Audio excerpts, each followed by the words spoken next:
Então, continuando a nossa discussão dos espaços vetoriais, um dos conceitos fundamentais dos espaços vetoriais é justamente a capacidade da gente definir uma base.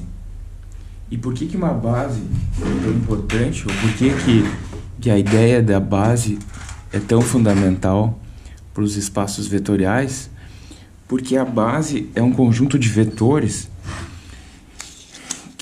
com os quais é possível expressar todos os outros vetores daquele espaço. Então, talvez tudo que a gente falou até agora se justifica ou tenha sido necessário justamente para a gente poder definir uma base para esse espaço. Porque, de novo, se eu tenho um conjunto de vetores com os quais eu posso descrever todos os outros, eu posso interpretar qualquer um vetor desse espaço em termos de quanto que ele tem de cada um dos vetores da base, ou qual a contribuição que ele tem de cada um dos vetores da base. Isso nos permite várias análises, né? E também permite representar um espaço de uma maneira muito concisa, né? Imagina que eu tenho um conjunto muito grande de vetores, tá? E eu consigo definir o que são esses vetores. Esses vetores podem ser qualquer coisa, né? Desde que obedeçam às propriedades dos espaços vetoriais. Então, vamos pensar em coisas dentro da física tradicional e depois fora, né? Então, vetores posição, vetores velocidade, vetores aceleração, força, torque, momento angular, mas também outras coisas menos óbvias, né? Uma imagem pode ser considerada um vetor, né?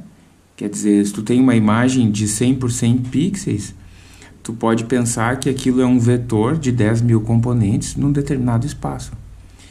Qual o espaço? Bom, tu tem que definir. Quais propriedades tu pode realizar com essa imagem? Tu tem que definir. Uma vez que tu define essas propriedades e elas obedeçam aos axiomas dos espaços vetoriais, tu sabe que tu poderia descobrir uma base para descrever todas essas imagens. Imagina, eu tenho 1 milhão de imagens. Eu poderia representar todas essas imagens, né, em termos de uma base. Se a minha imagem era 100 por 100 pixels, eu tenho 10.000 elementos, a gente vai voltar a esse conceito depois, né, mas só antecipando, a dimensão do meu espaço é 10.000. Então, em princípio, eu precisaria de 10.000 elementos na base para poder descrever todos os vetores, né? De certa forma, é esse tipo de análise que é feita nos algoritmos de compressão de imagem, por exemplo, os algoritmos JPEG, PNG e outros, né? Eles tentam construir uma base que é comum à maioria das imagens, né? Principalmente as imagens do cotidiano, né? Pessoas, animais, objetos, imagens da natureza. Eles tentam descobrir qual é uma base de todas essas imagens e então descrevem o que eles guardam, o que a imagem guarda, o quanto de cada componente da base que é constituída uma determinada imagem em particular, a imagem de um pássaro, né? Eu estou simplificando bastante, né? Não é só isso, mas a ideia é basicamente essa, né? Tem muitas outras aplicações similares, né? Então, essa ideia da base é uma coisa muito fundamental que mais ou menos justifica a importância de todos os axiomas que a gente definiu do espaço vetorial, que é complementado agora pela ideia de base e que vai dar abertura para uma grande aplicação e mais do que isso, por uma concepção que a gente começa a ter dos espaços muito diferente, né? Quando eu penso assim, olha, eu tenho um conjunto de sons de pássaros gravados, tá? Esse conjunto de... Cada som é um vetor, pode ser que sim, esse vetor obedecem às regras de um espaço vetorial, eu posso definir regras de forma que eles constituam um espaço vetorial. Sim, então eu posso definir uma base para esses vetores, sim. Depois a gente vai adiantar muito isso, vai levar isso muito além, né? Quando a gente começar a pensar que eu poderia definir um conjunto de funções de base. Eu poderia ter um espaço vetorial de funções, que nesse caso vai ser um espaço de dimensão infinita. Mas então eu poderia ter um espaço em que eu poderia descrever todas as funções existentes através de algumas funções de base. E quais seriam essas funções de base? Bom, por exemplo, as funções harmônicas, né? Senos e cossenos, ou exponencial complexa, né? Que é a origem da análise, da expansão e da transformada de Fourier. Tá? Quando a gente vai falar isso na segunda área, né? Mas quando o Fourier concebeu a ideia, ainda não era muito clara a noção de base, de espaços vetoriais de dimensão infinita, de espaço de funções, que foi uma ideia que foi colocada de maneira mais concreta por Hilbert, né? Já no século XX. Tá? Mas a gente volta a esse assunto. Então, começando com a nossa ideia, né? Eu, de novo, vou escrever a maioria das coisas para que vocês tenham isso no vídeo, tá? E possam parar o vídeo e ler e pensar na ideia, né? Talvez fique um pouco lento, né? Mas tudo bem, a gente tem o recurso de pular, né? Então, o V é um espaço n-dimensional. Tá? É um espaço vetorial, né? N-dimensional. Então, qualquer conjunto de n vetores linearmente independentes, vou chamar eles de E1, E2, En, formam uma base.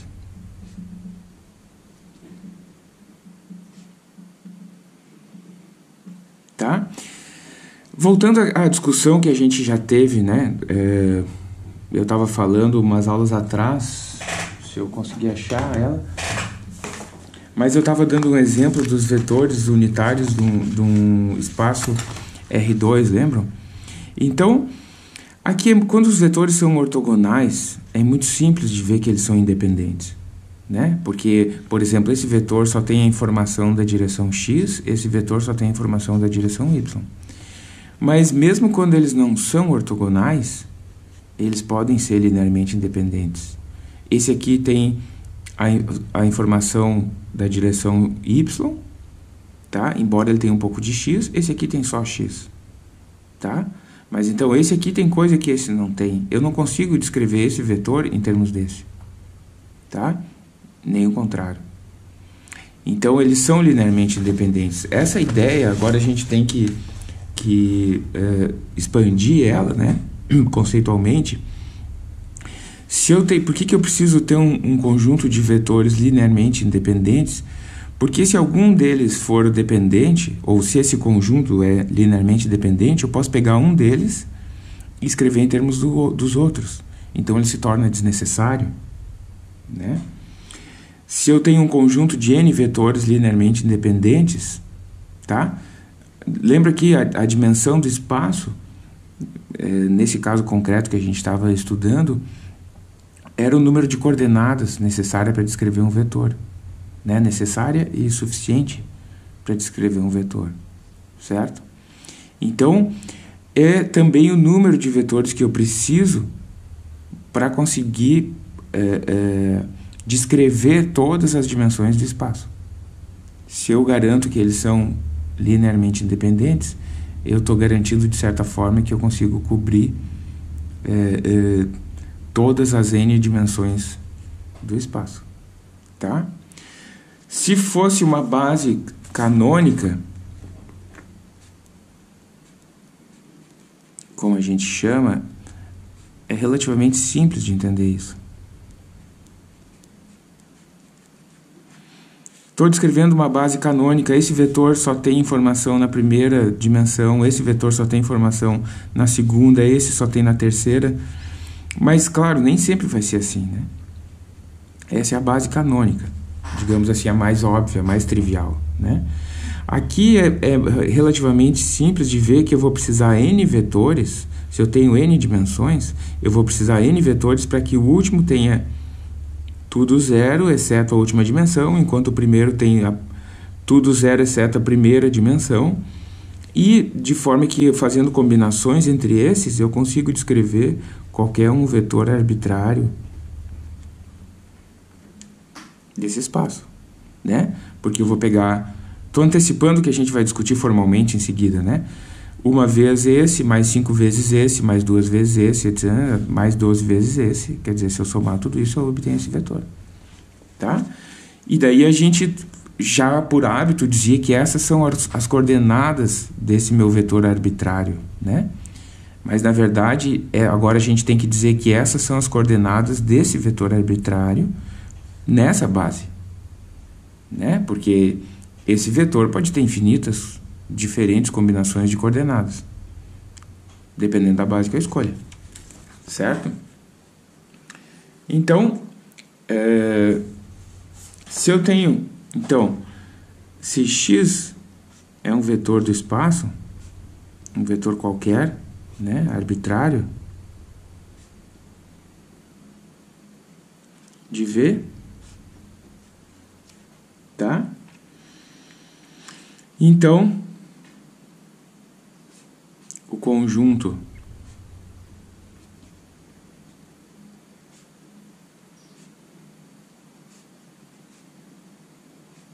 de todos os vetores da base mais o x é linearmente dependente. Por que isso? Porque, olha, esse era um conjunto de vetores linearmente independentes, certo? Significa que eles são necessários e suficientes para descrever todo o espaço, tá? Eles cobrem todo o espaço. Se eu colocar mais um vetor aqui, ele é de certa forma redundante. O que significa ele ser redundante? Que ele poderia ser escrito em termos dos outros. Então, se eu boto mais um outro vetor aqui, arbitrário, ele passa a ser um conjunto linearmente dependente. Mas por que isso é importante? Porque agora, olha, se eu fizer isso, é só uma maneira um pouco mais lenta, digamos assim, ou com passos intermediários de introduzir a ideia da base, né?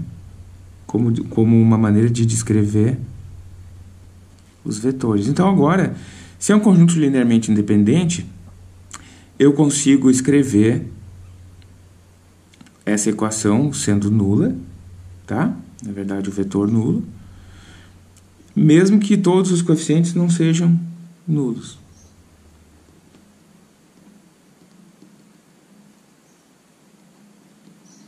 Não são nulos simultaneamente.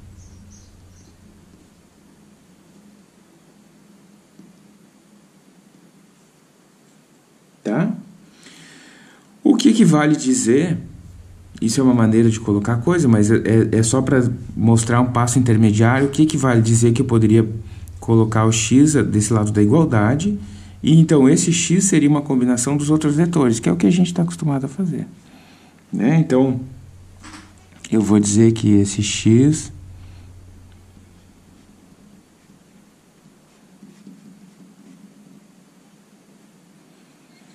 onde aqui x1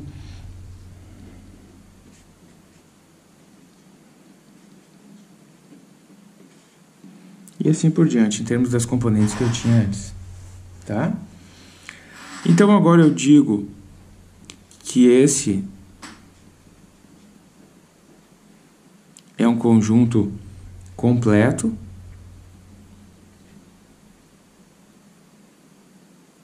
de vetores da base.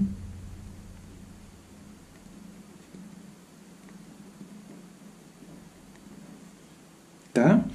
E eu digo que esses coeficientes são as componentes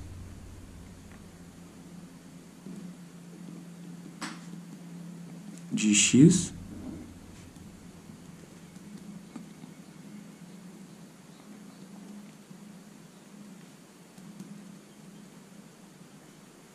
na base I.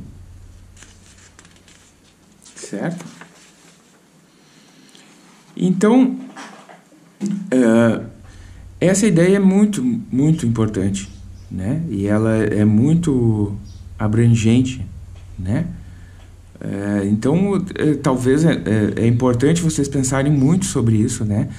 Comecem com a ideia dos vetores unitários no espaço R3, que a gente já está muito habituado a usar, mas depois pensem em coisas muito mais estranhas que isso, né? Por exemplo, né? Tô pensando num exemplo bem inusitado, né? Um aplicativo infantil onde tu constrói faces humanas ou de animais, né? O que tu pode escolher? Pode escolher os diferentes tipos de boca, pode escolher as diferentes formas dos olhos, a cor dos olhos, o tipo de cabelo. O que são essas diferentes propriedades? São os elementos da base, né? Então tu tem um conjunto de cabelos que formam todos os tipos possíveis e a partir desse conjunto tu consegue descrever todos os outros, né? Eu tô dando um exemplo bem atípico para que vocês tentem pensar em coisas não usuais, né? Não fiquem pensando no vetor velocidade o tempo inteiro, no vetor da aceleração. Pensem em coisas não óbvias, né? Tá? Eu tenho então, antecipando o que seria análise de Fourier, eu tenho o canto de um pássaro que produz várias frequências ao mesmo tempo, né? Então, como que eu poderia descrever esse canto do pássaro? Como uma frequência média, uma frequência aguda, uma frequência mais aguda ainda, todas superpostas, né? Então, essa combinação, que é o canto do pássaro verdadeiramente, é isso, né? Mas eu posso pensar esse canto em termos de elementos de uma base que eu conheço, que seriam as funções harmônicas, tá? Bom, existe uma outra operação importantíssima, né, nesses espaços, que vai ser muito útil para a gente trabalhar com as propriedades dos vetores, que é o produto interno.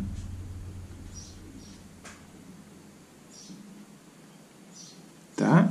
A gente está acostumado a chamar de produto escalar, né? Mas, na verdade, a ideia mais abrangente é a do produto interno, né? E que, em alguns casos especiais, é o que a gente conhece como produto escalar. Bom, tem várias notações. Tá? Estou colocando aqui algumas delas. Tá? A que a gente está mais acostumado é essa da bolinha entre os dois vetores, né? A meia altura entre os dois vetores. Mas às vezes pode ficar um pouco confuso no contexto, tá? Então, eu vou preferir usar essa notação por enquanto, porque daí vai ficar muito explícito que se trata do produto interno, né? Que eu estou falando do produto escalar e não de alguma outra operação que poderia ficar entendida aqui ou aqui, né? Dependendo do autor ou do contexto, se usa uma das notações, tá?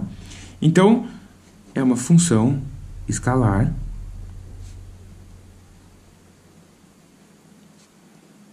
de A e B, né? Dados dois vetores, retorna um escalar, tá? Nos espaços complexos,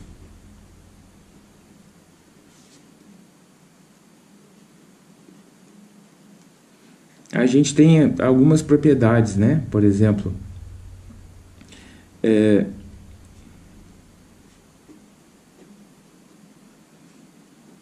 se eu tenho o produto escalar de dois vetores multiplicados por dois escalares que são possivelmente complexos, né? Que podem ter uma parte imaginária, a primeira parcela do produto escalar, tá?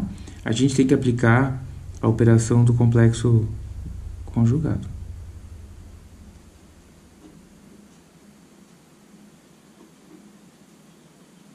Tá? Por causa da definição de norma nos espaços complexos. Lembram como é a norma de um vetor, né? A norma de um vetor no espaço complexo. Ou a definição mais geral de norma poderia ser isso, né? Se está no espaço, se é um vetor real, então a gente acaba com a definição usual de produto escalar. Isso aqui também é uma definição de produto escalar, mas isso pode ficar um pouco confuso no momento, né? Porque tem tantas notações, tá? Quando a gente está trabalhando lá nos espaços complexos, se usa também muito essa notação, ou na mecânica quântica, que também se usa essa. Então, vamos só prosseguir com cuidado para que a gente não se confunda, né? Mais do que o necessário. Então, se eu tenho uma combinação de vetores, tá? Os primeiros itens, tá? Tem a operação de complexo conjugado aplicada a eles.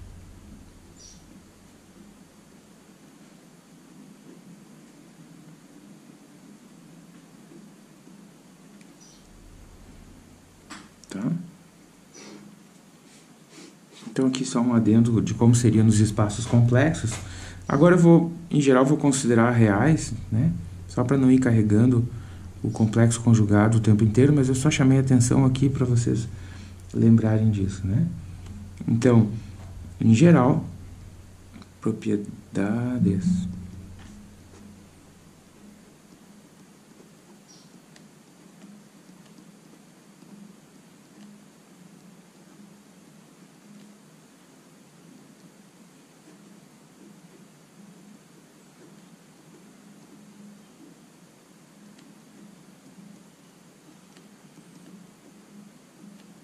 A linearidade, né?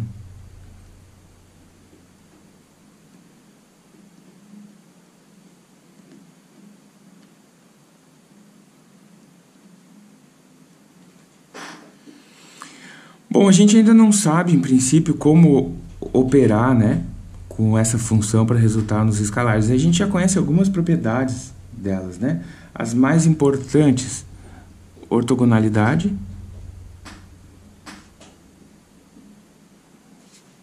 que significa o quê?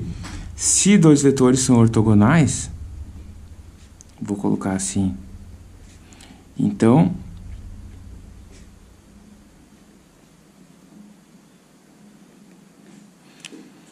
na verdade eu poderia inverter, ou eu poderia botar duplo sentido aqui, né, na premissa e na conclusão, né? Quer dizer, muitas vezes a gente usa o produto interno para definir a ortogonalidade. Ou seja, se eu faço, vou inverter aqui para a gente pensar sobre isso. Se eu faço produto escalar entre dois vetores, dado uma definição de produto escalar num determinado espaço, e isso resulta zero, eu posso dizer então que esses vetores são ortogonais. Tá? Então, outra definição útil com base nele é a norma de um vetor, né?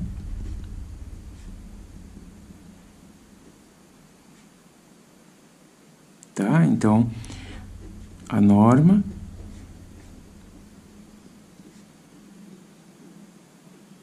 que era mais ou menos o que a gente tinha aqui com outra notação, né? Talvez para não confundir, então, módulo com norma, já que a gente está falando especificamente disso, eu vou colocar como norma os dois tracinhos de cada lado, tá?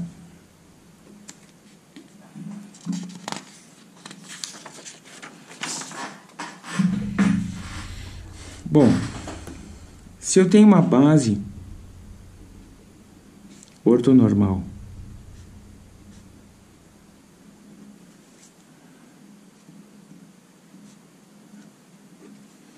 o que significa isso? Significa que todos os vetores da base são ortogonais entre si, tá? E que, além disso, o produto escalar de um vetor com ele mesmo, a norma de todos os vetores, é unitário, tá?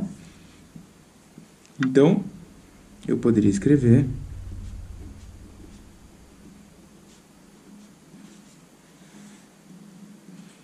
Ou seja, quando os vetores são quando I e J são diferentes dá 0, quando I e J são iguais dá 1, né? Então, um certo vetor vai ser escrito como uma soma das componentes da base. O que a gente tinha aqui, como a gente fez o x explicitamente, agora de forma sucinta. Um vetor B, mesma coisa. Estou chamando de AI cada um das componentes do A com relação à base EI, né? Então, uma certa projeção... Desculpa, estou antecipando uma nomenclatura que eu quero introduzir, então vou estragar a surpresa. Talvez a gente também seja conveniente, ao invés de usar o til, né, colocar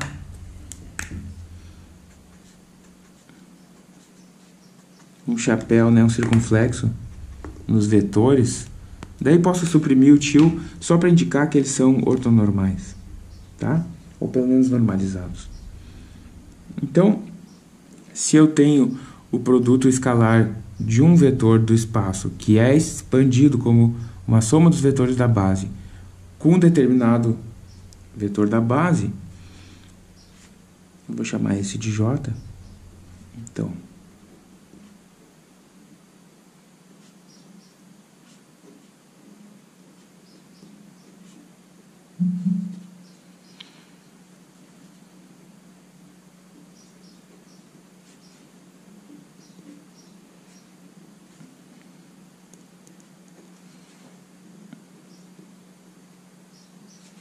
isso aqui.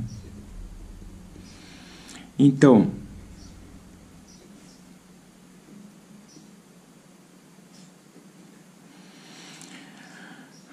toda essa soma, cada um dos elementos dessa soma vai ser nulo, exceto quando I for igual a J, né? Porque, digamos que o J é 5. 0, 5 é nulo, 1, 5, 2, 5, 3, 5, até quando chegar em 5, 5, né?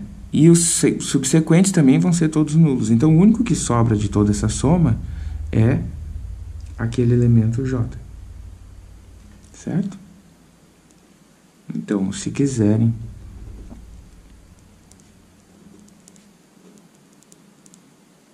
né?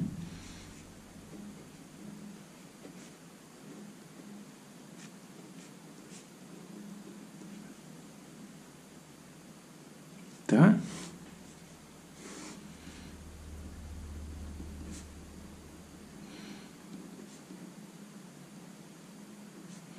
Então aqui a gente tem uma propriedade muito importante que a gente usou durante a maioria do nosso trabalho, do nosso estudo, mas nunca parou para pensar, né? Na verdade, o que eu estou dizendo aqui é que a componente de um vetor A, tá? Lembra que o meu A, então ele seria escrito assim, vou botar explicitamente.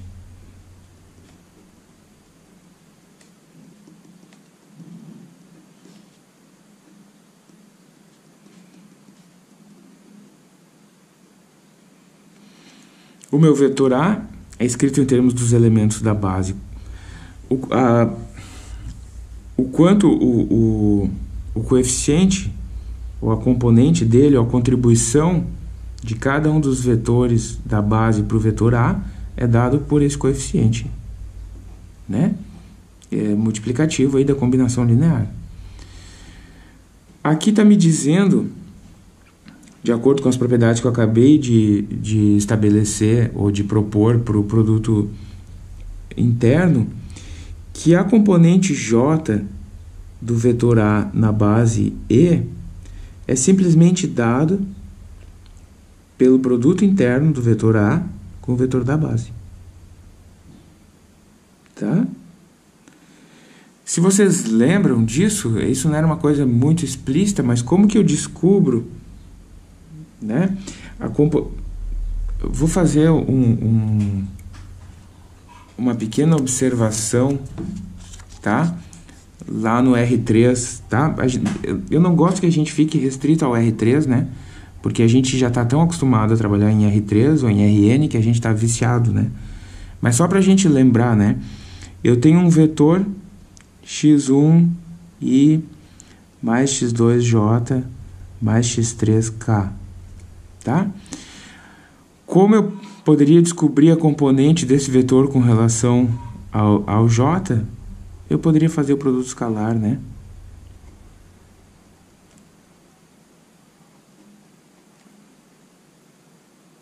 Porque fazendo o j escalar aqui, todos os outros vão zerar, exceto o j. Então eu vou ficar com a componente desse vetor na direção j, né? Isso, quando a gente tinha então o espaço, eu acho que isso vai ficar muito pequeno no vídeo, né? Mas quando a gente tinha o espaço ortogonal R3, né? Essa componente era justamente a projeção do vetor na direção daquele eixo, né? Então, essa nomenclatura talvez sobreviva, né? A gente diz que o produto interno de dois vetores, tá? Representa a projeção de A em B. E por isso, por causa dessa interpretação geométrica também, que a gente diz que quando essa projeção é zero, quando o produto escalar entre os dois é zero, que eles são ortogonais. Tá? E também por isso que a gente está falando aqui que se eu projeto o meu vetor com respeito a um determinado vetor de base, a um eixo da base, isso vai me dar a componente desse vetor naquele componente da base. Mas nota, se a base é ortonormal, tá? Que nem sempre é verdade. Tá? Então é importante a gente lembrar que essas propriedades muito óbvias das componentes que mais ou menos se confundem com os coeficientes da expansão de um vetor em termos das componentes da base só valem se a base é ortonormal. E por isso que na maioria das vezes a gente opta por trabalhar com uma base ortonormal. Tá? Tem situações em que isso não é possível, né? Uma situação muito importante, por exemplo, né, que se sobressai muito, é na relatividade geral, em que tu não tem nem o espaço plano, e quanto mais poder definir base ortonormal. Então, tu não consegue nem definir um só sistema de coordenadas que seja o mesmo para todo o espaço. Em cada ponto do espaço, tu precisa definir um sistema de coordenadas, ou uma base, digamos assim, diferente. Então, como tu vai escrever as equações em termos de uma base, se essa base não pode ser definida para todo o espaço? Se tu tem só condições locais, se tu só tem bases que podem ser definidas localmente e não globalmente, tu não tem uma base que valha para todo o espaço. Então, tu tem que escrever as equações de forma que elas vão se transformando da mesma maneira que a base se transforma, né? E a maneira de fazer isso é escrever as equações em termos de tensores, tá? Porque então os tensores são uma generalização dos vetores e que obedecem regras bem específicas de transformação de coordenadas, tá? Mas isso é um assunto que a gente não vai abordar em detalhe aqui, eu estou só dizendo o que fazer no caso talvez mais difícil com relação a essas definições, né? Bom, então, se eu tenho uma base ortonormal,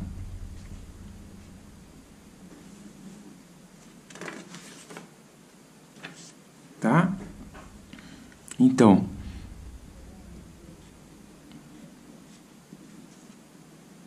vou botar assim, numa base ortonormal, Então, eu teria A1, E1, mais A2, E2, tá? Suponho que vai até N. Aqui eu deveria escrever o B, eu vou escrever embaixo só por causa do espaço. B1, E1, mais B2, E2, mais...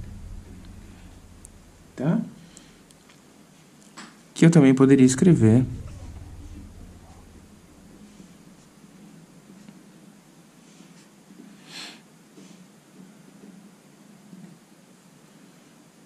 BJ, que é aquela expansão que eu tinha antes aqui, né?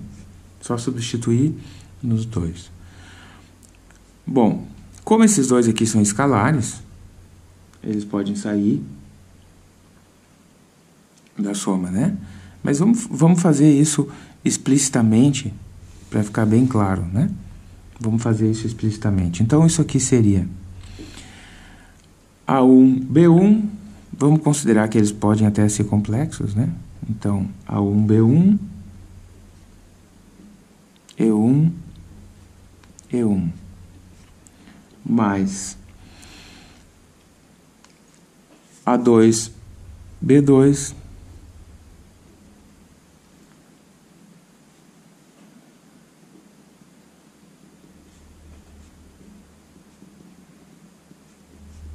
mais, e assim por diante, AN,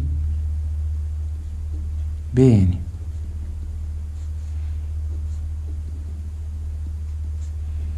Mais os termos cruzados. Botei os termos diagonais, agora vou botar os termos cruzados. Mais A1, B2,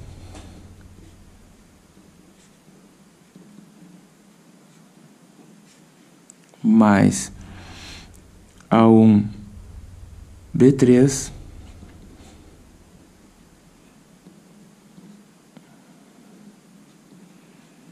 e assim por diante. Depois, começa tudo de novo, né? A2, B1 e assim por diante. Todos os termos cruzados. Nota, todos esses termos cruzados são zero, porque base ortonormal. E só o que sobram são os termos diagonais, em que esse produto escalar ainda é 1. Então, no final das contas, só vai me sobrar A1, B1, mais A2, B2, mais AN, BN. Tá? Que no final das contas eu posso escrever assim. Que era a definição usual de como a gente operava o produto escalar, né, nos espaços cartesianos ortogonais, né? Tá? Em geral, se o espaço era real, não tinha o complexo conjugado, né? Ou era simplesmente a componente.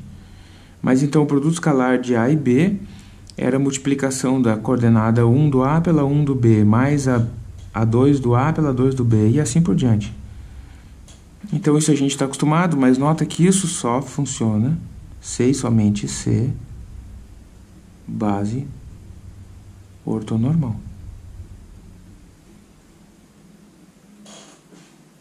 Tá?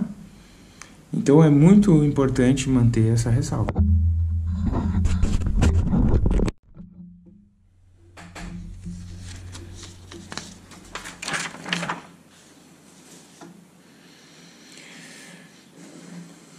Se a base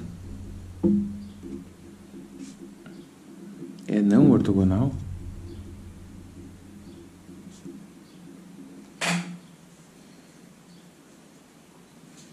então,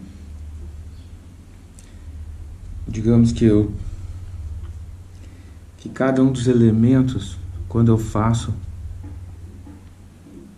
o produto escalar entre dois elementos da base, eu não tenho mais uma delta, né? Quer dizer, não é mais uma matriz diagonal, mas eu tenho um conjunto de escalares, né? Vou chamar de C e J, né? Tá?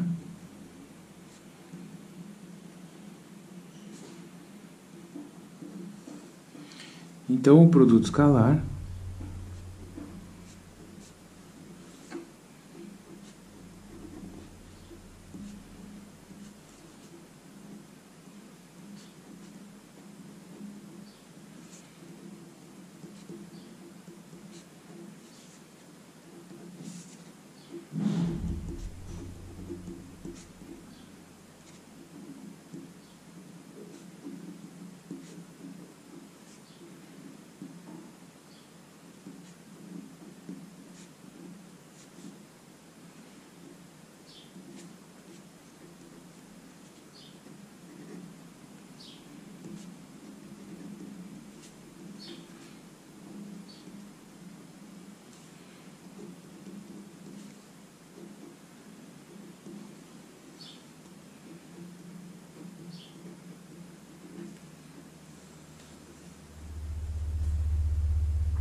tá? Então, quando eu tiver quando eu fizer o produto escalar entre dois vetores, vai sobrar, né, ou vai ter uma componente a mais multiplicando, que são os produtos escalares dos vetores da base, né?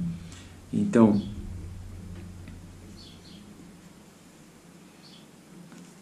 a gente, mostrando rapidamente, fazendo a norma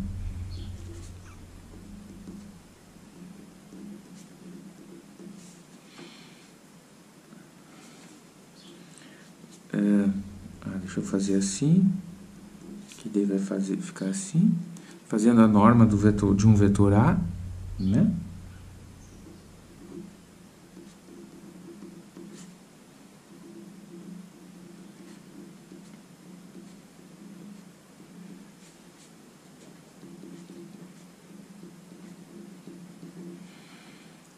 Fazendo o complexo conjugado da norma do vetor A, que vai dar igual ao A, né? Porque a norma é um escalar real, né?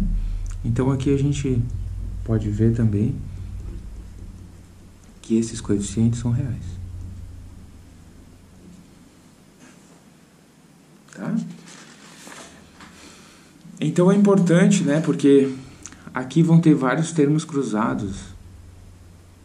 Nota a diferença.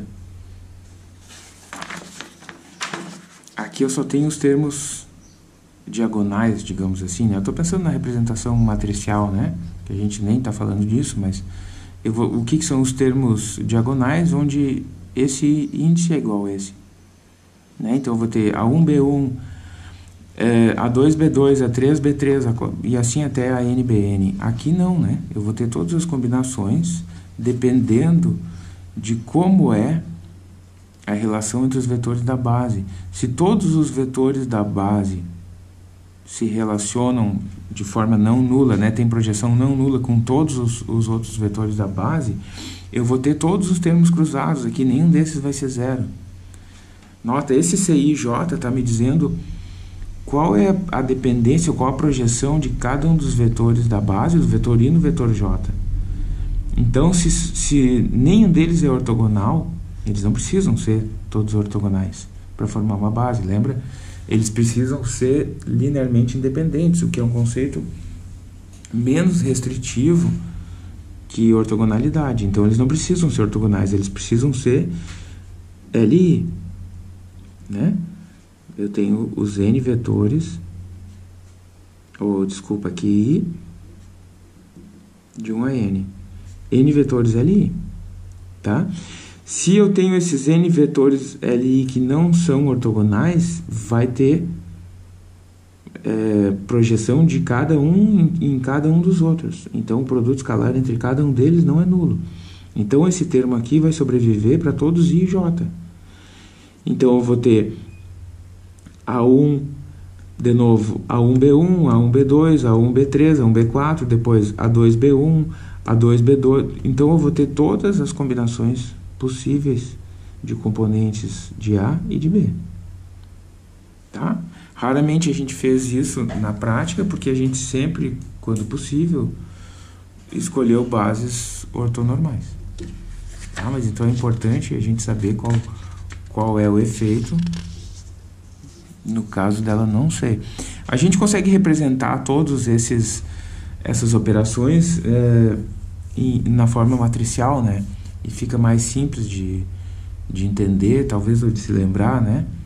Mas, por enquanto, a gente só discute assim, depois a gente faz isso.